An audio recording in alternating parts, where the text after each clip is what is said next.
আসসালামু আলাইকুম, শুভেচ্ছা সহ সকলকে স্বাগত জানাচ্ছি চ্যানেল আই সংবাদে। এখনকার আয়োজন নিয়ে আপনাদের সাথে আছি আমি ফাবলিহা বুশরা।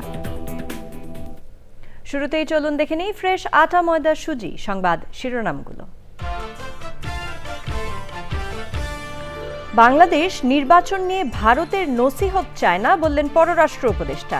শেখ হাসিনা যাতে বক্তব্য দিয়ে পরিস্থিতি খারাপ না করে সেটাই চাওয়া মন্তব্য। দিল্লিতে বাংলাদেশের হাই কমিশনারকে তলব করে নিরাপত্তা সহ বিভিন্ন বিষয়ে প্রশ্ন। ঢাকায় ভারতীয় হাই কমিশন ঘেরাও কর্মসূচিতে পুলিশের বাধা।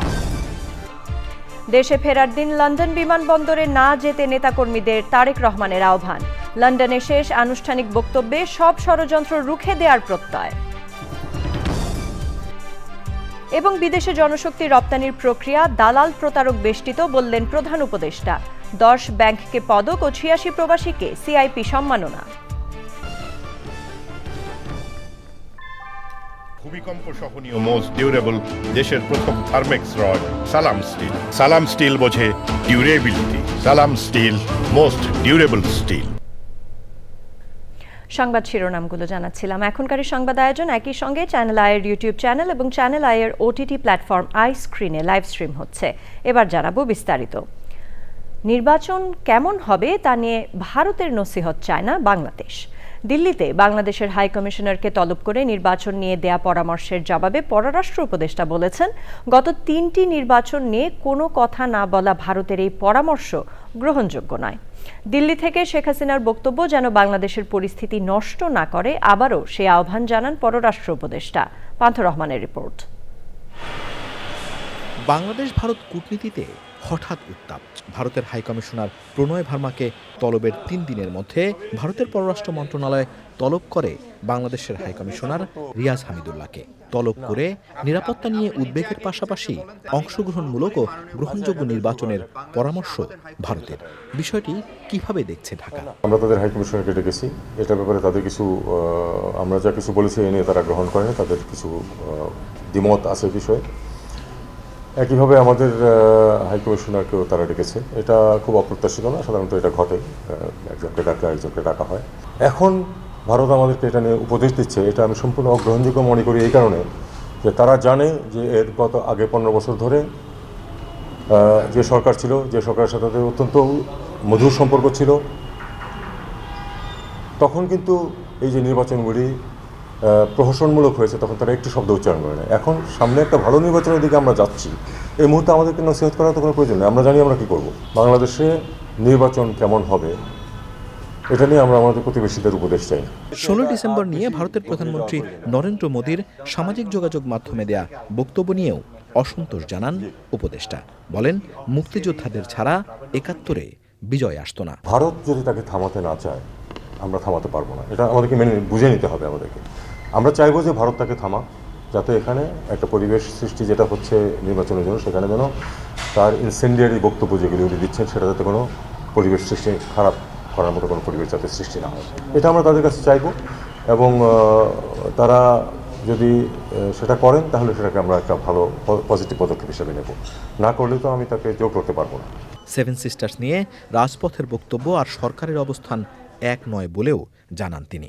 তারা সবসময় এই মুক্তিযুদ্ধে আমাদের ভূমিকাটাকে খাটো করে দেখানোর চেষ্টা করে এবং তারা এটাকে কলকাতায় যেমন এটাকে ওই অন্যভাবে পালন করে, তাদের ওই যে ইস্টার্ন কমান্ড দিবস হিসাবে পালন করে। কারণ তারা তা মনে করে যে তারা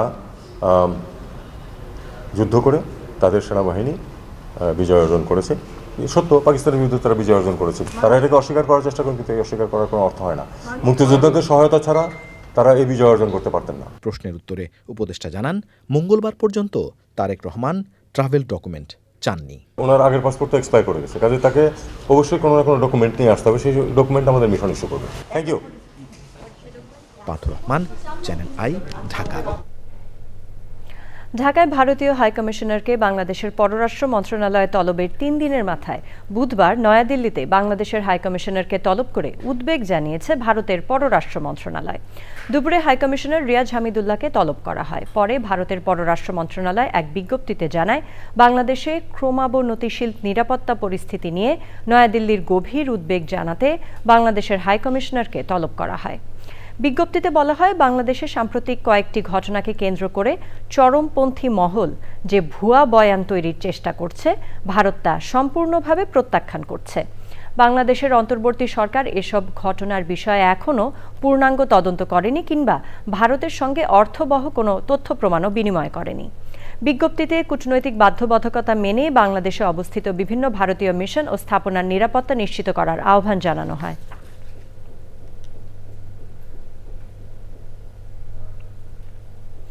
ভারতীয় আধিপত্যবাদ এবং অব্যাহত ষড়যন্ত্র যে কোনো মূল্যে ভেঙে দেওয়ার প্রত্যয় ব্যক্ত করেছেন জুলাই ঐক্যের নেতাকর্মীরা।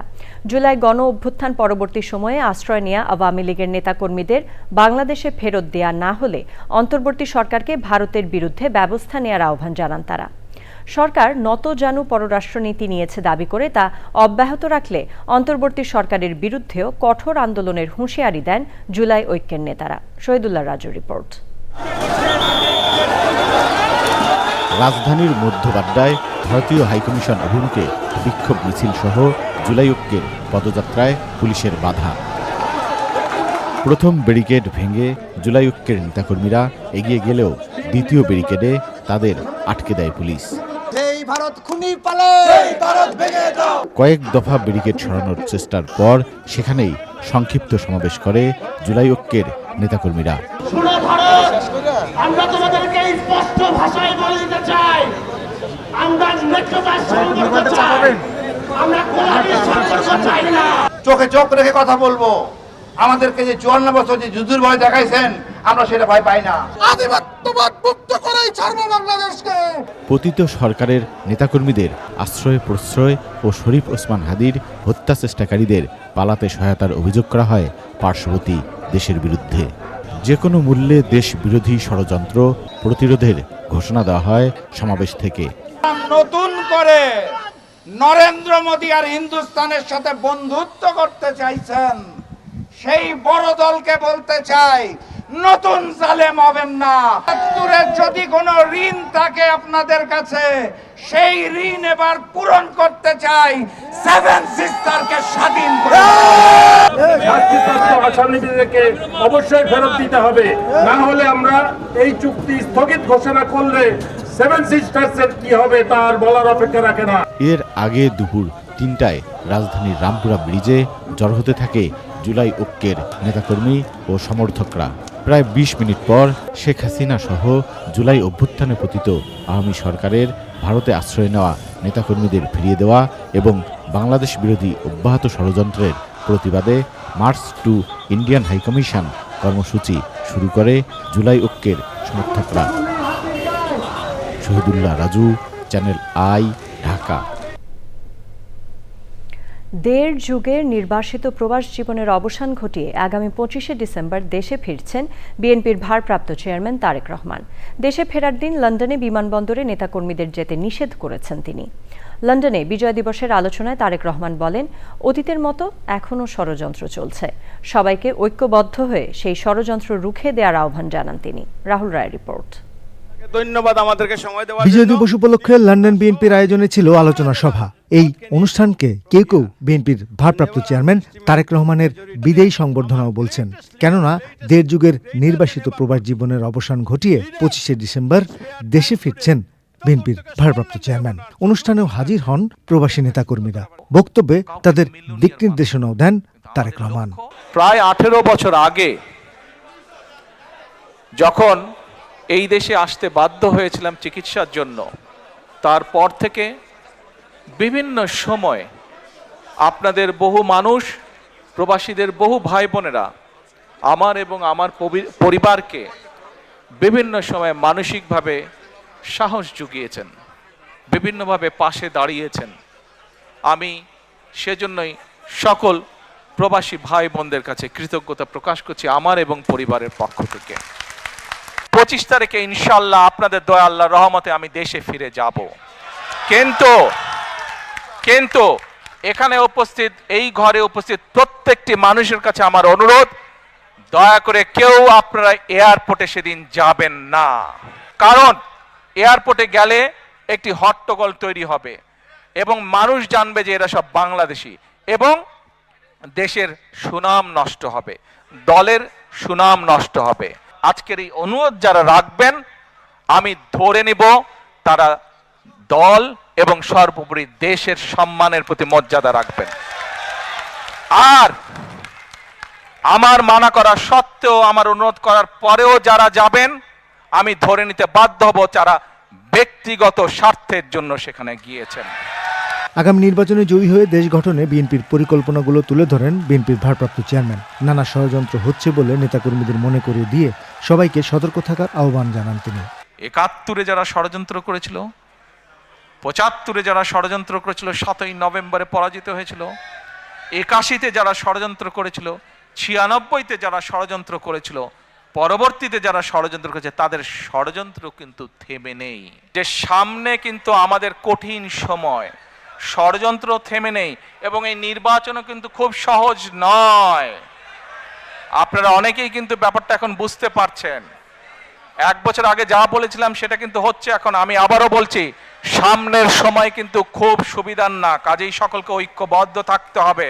তারেক রহমান বলেছেন, ঐক্যবদ্ধ থাকলেই দেশ গঠনের পরিকল্পনাগুলো বাস্তবায়ন ও প্রত্যাশিত বাংলাদেশ গড়ে তোলা সম্ভব হবে। দেশনেত্রী খালেদা জিয়ার জন্য দোয়া করবেন, দোয়া করবেন। আপনাদের সামনে যে পরিকল্পনা তুলে ধরেছি, আল্লাহ যাতে আমাকে তৌফিক দেন দেশ এবং দেশের মানুষের জন্য সেই কাজগুলো যাতে সম্পূর্ণ করতে পারে। রাহুল রায়, চ্যানেল আই। প্রধান উপদেষ্টা ডক্টর মোহাম্মদ ইউনূস বলেছেন, বাংলাদেশ থেকে বিদেশে জনশক্তি রপ্তানির পুরো প্রক্রিয়াটি দালাল আর প্রতারক চক্র দ্বারা পরিবেষ্টিত।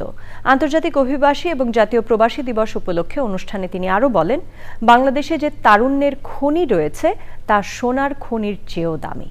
অনুষ্ঠানে সর্বোচ্চ রেমিটেন্স আহরণকারী শীর্ষ 10 ব্যাংকে পদক এবং 3 ক্যাটাগরিতে 86 জন প্রবাসীকে সিআইপি সম্মাননা দেয়া হয়। চকর মালিথার রিপোর্ট। আন্তর্জাতিক অভিবাসী এবং জাতীয় দিবস 2025 উপলক্ষে রাজধানীর ওসমানী স্মৃতি মিলনায়তনে অনুষ্ঠানের প্রধান অতিথি প্রধান উপদেষ্টা প্রফেসর মোহাম্মদ ইউনূস। শুরুতেই নিজেদের অভিজ্ঞতার কথা তুলে ধরেন 2 রেমিটেন্স যোদ্ধা। প্রধান উপদেষ্টা তার বক্তৃতার শুরুতেই বিদেশে যেতে রেমিটেন্স যোদ্ধাদের নানা ভোগান্তির কথা তুলে ধরেন। একটা দালাল বেষ্টিত জগৎ, বিদেশ যাওয়াটা দালাল আর প্রতারণার সঙ্গে সাংঘাতিক রকমভাবে যুক্ত। এর থেকে মুক্ত না হওয়া পর্যন্ত এটাতে কিছু কাজ হয়েছে বলে ধারণা করার কোনো কারণ নেই। বাংলাদেশের তারুণ্যের শক্তির প্রশংসা করেন তিনি।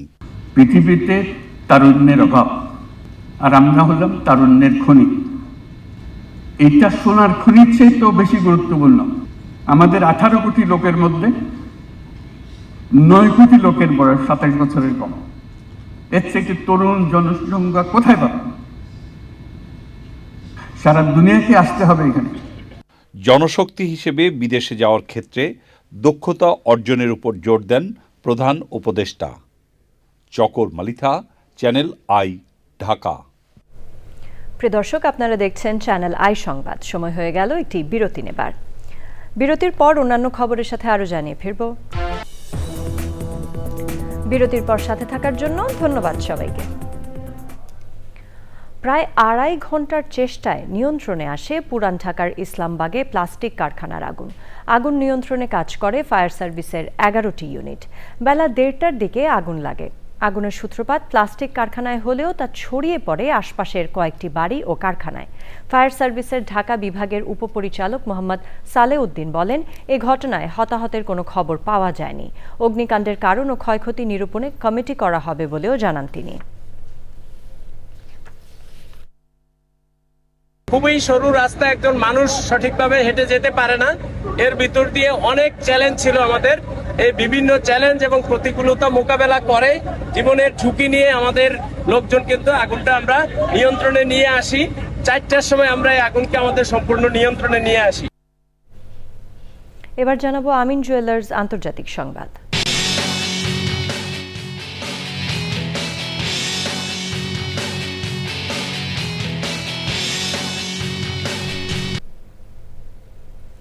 ফিলিস্তিনি পাসপোর্টধারী এবং আরও 7 দেশের নাগরিকদের যুক্তরাষ্ট্রে প্রবেশে পূর্ণ নিষেধাজ্ঞা দিয়েছে ট্রাম্প প্রশাসন। নিষেধাজ্ঞার তালিকায় থাকা দেশগুলো হল বুর্কিনা ফাসো, মালি, নাইজার, দক্ষিণ সুদান, সিয়েরা লিওন, লাওস এবং সিরিয়া। হোয়াইট হাউস এক বিবৃতিতে জানিয়েছে, জাতীয় ও জননিরাপত্তাজনিত হুমকি থেকে যুক্তরাষ্ট্র ও মার্কিন নাগরিকদের সুরক্ষায় স্ক্রিনিং, যাচাই বাছাই ও তথ্য ভাগাভাগির ক্ষেত্রে প্রদর্শিত স্থায়ী এবং গুরুতর ঘাটতি থাকায় এই নিষেধাজ্ঞা দেওয়া হয়েছে। 2026 সালের 1 জানুয়ারি থেকে এই নিষেধাজ্ঞা কার্যকর করা হবে বলে বিবৃতিতে জানানো হয়েছে। এর আগে গত নভেম্বরের শেষ সপ্তাহে 19টি দেশের নাগরিকদের অভিবাসন সংক্রান্ত যাবতীয় কার্যক্রম বন্ধ করে দেয় যুক্তরাষ্ট্র। আর এই 19টি দেশ হল Afghanistan, Myanmar, Burundi, Chad, Cuba, Republic of Congo, Equatorial Guinea, Eritrea, Haiti, Iran, Laos, Libya, Sierra Leone, Somalia, Sudan, Togo, Turkmenistan, Venezuela এবং ইয়েমেন।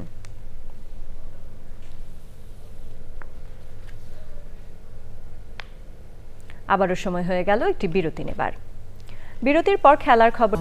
বিরতির পর আবারও আমন্ত্রণ চ্যানেল আই সংবাদে। ফিরে এলাম খেলার খবর নিয়ে। শ্রীলঙ্কাকে 39 রানে হারালো ফ্রেশ আটা ময়দা সুজি। সংবাদ শিরোনামগুলো জানিয়ে দিচ্ছি আরও একবার।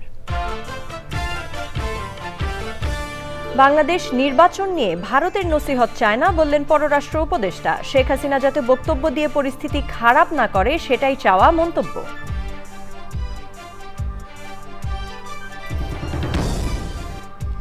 দিল্লিতে বাংলাদেশের হাই কমিশনারকে তলব করে নিরাপত্তা সহ বিভিন্ন বিষয়ে প্রশ্ন। ঢাকায় ভারতীয় হাই কমিশন ঘেরাও কর্মসূচিতে পুলিশের বাধা। দেশে ফেরার দিন লন্ডন বিমানবন্দরে না যেতে নেতাকর্মীদের তারেক রহমানের আহ্বান। লন্ডনে শেষ আনুষ্ঠানিক বক্তব্যে সব ষড়যন্ত্র রুখে দেওয়ার প্রত্যয়। এবং বিদেশে জনশক্তি রপ্তানির প্রক্রিয়া দালাল প্রতারক বেষ্টিত বললেন প্রধান উপদেষ্টা। 10 ব্যাংককে পদক এবং 86 প্রবাসীকে সিআইপি সম্মাননা।